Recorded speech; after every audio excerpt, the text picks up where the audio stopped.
Okay, Assalamualaikum.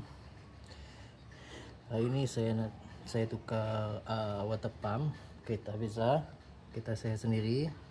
Okay, disebabkan ada bunyi. Okay.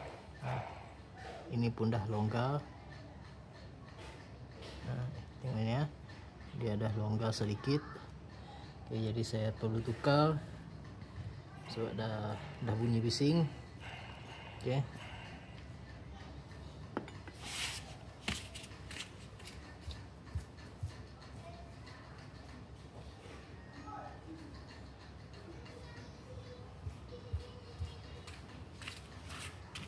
Okay, yang ni yang baru, senyap, tak ada bunyi. Okay, yang ni. Okay, untuk makluman, skru dia tak sama.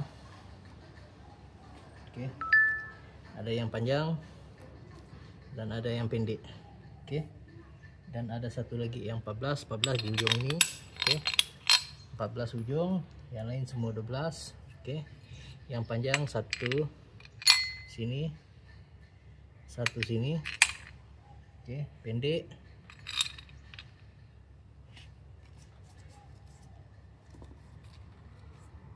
ini pendek.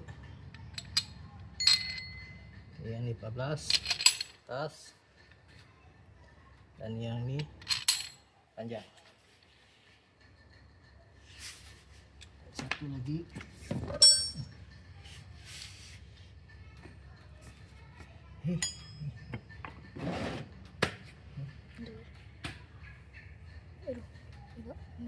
Naik di sini. Ini. Okay, ini pendek. Ya. Kalau anda tengok semua, jangan tersalah. Okay, dia punya tu. Okay, kalau nak buka ini, saya tak pastilah korang buka yang ni ataupun tidak. Okay, saya nak perlu cek juga. Yang ni pun dah ada bunyi bearing dia.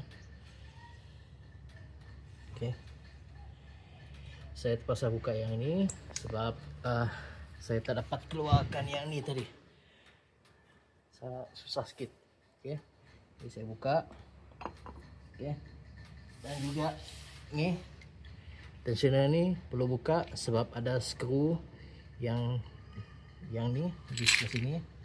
Okay, melanggar di bawah dan di atas. Macam ni lah keadaan dia. Jadi saya terpaksa buka tensioner ni.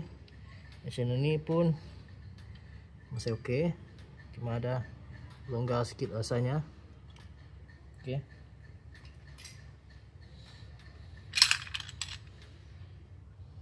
Okey, yang ni tak ada masalah. Okey. Kita tukar.